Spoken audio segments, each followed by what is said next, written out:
গোলাঘাট জিলাৰ এটি অগ্ৰণী অনুষ্ঠান মণিকাঞ্চন শিল্পী সমাজৰ পঞ্চম বাৰ্ষিক প্ৰতিষ্ঠা দিৱস। গোলাঘাটৰ কচুগাঁৱৰ পুলিবৰ নামঘৰত তিনিদিনীয়া বৰ্ণাঢ্য কাৰ্যসূচীৰে অনুষ্ঠিত হৈছে অনুষ্ঠানটিৰ প্ৰতিষ্ঠা দিৱস। বিশিষ্ট অভিনেতা আৰু অৰুণ হাজৰিকালৈ ৰাজ্যিক ভিত্তিত প্ৰদান কৰিলে মণিকাঞ্চন শিল্পী বঁটা আৰু আনন্দ সিন্ধু উপাধি। আনহাতে জিলা ভিত্তিত মণিকাঞ্চন শিল্পী বঁটা আগবঢ়ালে লোকশিল্পী দুলুমণি বৰালৈ। এই অনুষ্ঠানতে গোলাঘাট জিলাৰ বিভিন্ন ক্ষেত্ৰৰ 10 গৰাকী বিশিষ্ট ব্যক্তিক বিশেষভাৱে সম্বৰ্ধনা জ্ঞাপন কৰিলে। DY365ৰ খোমটাৰ সাংবাদিক বেদাংগ তামুলীসহ জিলাখনৰ সামাজিক সাংস্কৃতিক প্ৰকৃতি কৃষি লোকসংস্কৃতি আদি বিভিন্ন ক্ষেত্ৰৰ 10 গৰাকী ব্যক্তিক জ্ঞাপন কৰা হয় বিশেষ সম্বৰ্ধনা। মণিকাঞ্চন শিল্পী বঁটা আৰু আনন্দ সিন্ধু উপাধি গ্ৰহণ কৰি অভিনেতা অৰুণ হাজৰিকাই আনন্দ প্ৰকাশ কৰাৰ লগতে কয় যে আজিৰ পৰা দায়িত্ব বাঢ়িল। আচলতে মণিকাঞ্চন শিল্পী বঁটা মই গ্ৰহণ কৰিছোঁ। মই আচলতে এজন অভিনেতাক এজন শিল্পী বঁটা এটা প্ৰদান কৰিছে, তেখেতসকলে খুব আন্তৰিকতাৰে দিছে। মই আন্তৰিকতাৰে লৈছোঁ আৰু এই বঁটাটো গ্ৰহণ কৰি মই এটাই অনুভৱ কৰিছোঁ যে দায়িত্ব বহুত আছে।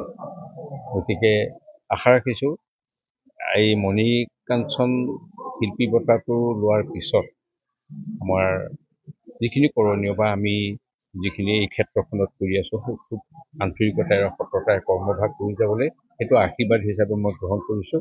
আৰু মণিকাঞ্চন আমাৰ আজি পঞ্চবাৰ্ষিক এই প্ৰতিষ্ঠা দিৱসত তেওঁলোকে ইমান কেইবাটাও ইয়াত অনুষ্ঠান আয়োজন কৰিছে।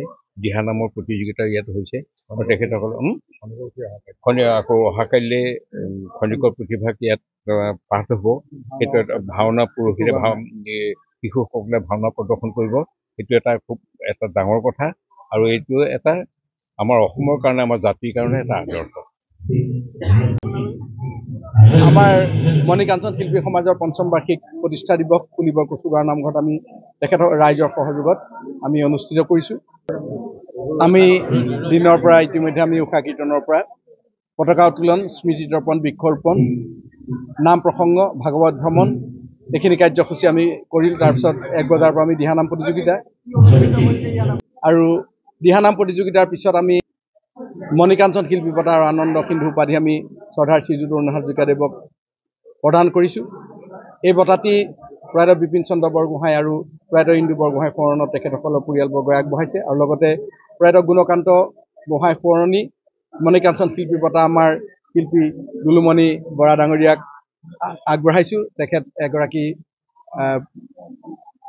নবীন শিল্পী। গতিকে আমি এই বঁটাটি প্ৰদান কৰিবলৈ পাই যথেষ্ট সুখী হৈছোঁ। এই কাৰণেই আমি এই বঁটাত এখনি সম্বৰ্ধনা পত্ৰ, এটি জাপি, এখনি চেলেং চাদৰ, এখনি গামোচা আৰু এটি গছপুলি আৰু নগদ ধন আগবঢ়াইছোঁ আৰু লগতে এখন স্মৃতি গ্ৰন্থ আমি আগবঢ়াইছোঁ আৰু লগতে আমি 10 গৰাকী বিভিন্ন ক্ষেত্ৰৰ বিশেষ ব্যক্তিক আমি সম্বৰ্ধনা জ্ঞাপন কৰিছোঁ। ৰাজনীতিৰ লগত জড়িত, সংস্কৃতিৰ লগত জড়িত, খেতিৰ লগত জড়িত ইত্যাদি ইত্যাদি বিভিন্ন ক্ষেত্ৰত জড়িত ব্যক্তিসকলক আমি কৰিছোঁ। DY365ৰ সাংবাদিক শ্ৰদ্ধাৰ বেদাংগ তামুলীকো আমি আজি বিশেষ সম্বৰ্ধনা দি প্ৰদান কৰিছোঁ। গতিকে আমি এই কাৰণে আমি প্ৰদান কৰিছোঁ যে নিৰ্ভীকভাৱে যি সাংবাদিকতাৰে তেওঁ যি বাতৰি প্ৰকাশ কৰে, গতিকে স্পষ্টবাদীভাৱে বাতৰি প্ৰকাশ কৰে। গতিকে আমি সেই গুণটোৰ প্ৰতি আকৰ্ষিত হৈ মণিকাঞ্চন শিল্পী সমাজৰ শিল্পীসকলে এই বঁটা প্ৰদান কৰিছোঁ। আৰু স্মৃতি গ্ৰন্থখনিও আমি ভাবিছোঁ ৰাইজে সুন্দৰ হৈছে বুলিয়ে কৈছে।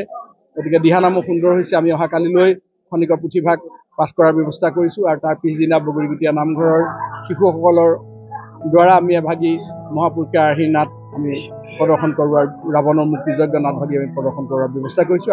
গোলাঘাটৰ পৰা পাঞ্জল দাসৰ report, Assam north east news live.